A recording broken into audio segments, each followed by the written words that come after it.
It's running. All right, I'm good. And you know what's funny, guys? Is you can come out of nowhere, right? As long as you got the blessing of the Democratic Party, you can come out of nowhere, like a real small town no one ever heard of, no one ever cared about, right? That's horrible, had a horrible reputation of gentrification and tearing down homes and kicking black people on the streets and just demolishing and bringing in corporate interests and big time corporations and takeover locations and just basically whoring out your entire city in order to prop up corporate interests. And then you could run for president. No one heard of you. No one could even pronounce your name. And all of a sudden, you're somehow viable because you kissed the right butt, or you sucked up to the right corporate donors, and then you have the audacity to jump out on the world stage and throw dirt on someone who's been around for 30, 40 years doing what you can never do, which is getting stuff done and actually working towards making the country a better country with policies that actually are progressive. They actually do challenge the status quo and do something you've never done in your life, which is basically build something for poor people, disenfranchised people, and take back from the corporate interests that have built your career. And that's the story of Pete Buttigieg. Hey, that's what I'm talking about. This guy is using every talking point that you would hear in the right-wing media or even the corporate media about Bernie Sanders, all because, someone told him that in a couple polls he was doing okay. Because he went to New Hampshire and they liked him. They said, oh, this is a great guy. We like this guy with no policies. We like this guy with no real experience in doing anything except collecting money, passing the hat around and getting corporate donations. So now that he's polling well in a couple of polls, don't forget the fact that 99% of America doesn't have any idea who he is. He hasn't actually done anything substantial on the world stage except, give a speech once. And it wasn't even a riveting speech. That's another thing about him I don't understand. But this guy is now, a couple of days ago, he said that Bernie Sanders and Donald Trump were similar, right? That the only reason why they're popular is because people are pissed off.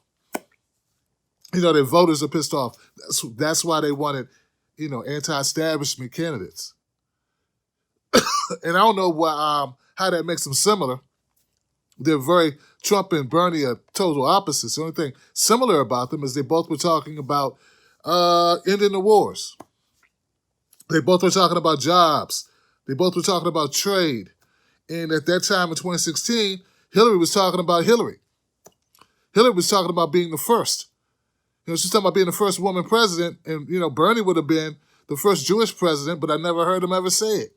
So those are the differences. Trump and Bernie, the similarities stopped there with Trump and Bernie. But it didn't matter because Pete Buttigieg, he's decided that his way, what he's going to do is he's going to attack Bernie. Because once again, someone told him that he was special. Right? So just yesterday, or it could have been today, what's now another day, Pete, they call him Mayor Pete because no one wants to even waste their time pronouncing his name, but I'll say his name, Pete Buttigieg. He said that Bernie Sanders, he don't think Bernie Sanders can win. Well, you know what, Pete? I don't think you can win, Pete. I think you are a waste of time, Pete. I think you can take your Rhodes Scholarship, your CIA time, your working at the Chelsea Clinton organization or whatever that was, McKinsey organization where all the bigwigs work who don't really do anything except pick up paychecks. Your whole, fake background, this guy who's an everyday guy. Meanwhile, he's like a Rhodes Scholar who's been to like Harvard, sheltered life basically. This guy, that's you, Pete. We don't care what you think about Bernie Sanders. We care about what we think about him. And we care about what he's done in Congress as a senator. And a presidential candidate in 2016 who would have been a president if it weren't for the people that you kiss butt, the butt kissing that you do in the Democratic Party. If it wasn't for the Nancy Pelosi's and the DNC, we would have had a Bernie Sanders presidency. But don't worry, Pete, you're not going to get nowhere. What you're going to do is make a little name for yourself because that sound I'm hearing, That's the end of your 5 minutes of fame. You will go back to being someone we don't know. Because first doesn't matter as much as substance. First doesn't matter as much as charisma. First doesn't matter as much as relatability. First doesn't matter as much as leadership. And you don't have any of that stuff. And that's the stuff that people look for. After a time where people were so desperate, they wanted to change, so they chose Bernie. I mean, they chose Bernie in the Democratic Party. A lot of people did, right? But the country was still looking for change, and they didn't want Hillary. You are not change. You are Hillary in a pair of Dockers. And that's not interesting, Pete. I know you think it's interesting, but it's really not interesting, Pete. No one likes it. And who are you to give advice about who should be president or who has a chance of being president? When I saw 3 polls, in one poll, you're polling at 2% with blacks. In the other poll, you're polling at a whopping 0. Now, I don't know whose butt you're kissing at the MSNBC or the New York Times or the Washington Post or the Washington Times, but we are watching, okay? They can lie for you and prop you up like you're important, make you special, make you the new Beto O'Rourke, and you can go away just as quickly. So that's what I got to say about Pete Buttigieg, right? And what he said today. And you know what? I'm going to keep updating you like this. We're just going to cut through the nonsense because what's going on right now is a bunch of garbage. Pete Buttigieg, there are many more candidates who are a lot more interesting than you. They have a lot more to offer than you, and they're still here. And tomorrow, today actually, because it's early in the morning, Joe Biden's about to announce, and that's going to knock you right out the box.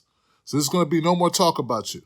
Senator Elizabeth Warren has just introduced new legislation. You don't even have policies. Or you just put policies up the same day you went on CNN. You had an exploratory committee. You had a lot of time to come up with policies. It doesn't matter.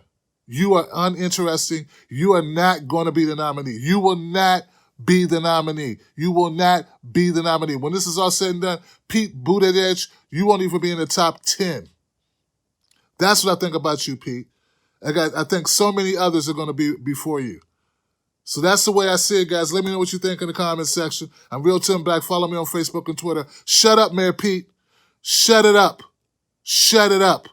And go back to doing what you do best, which is raise money and kiss Nancy Pelosi's saggy butt cheeks. I'm done there. All right. He had it coming.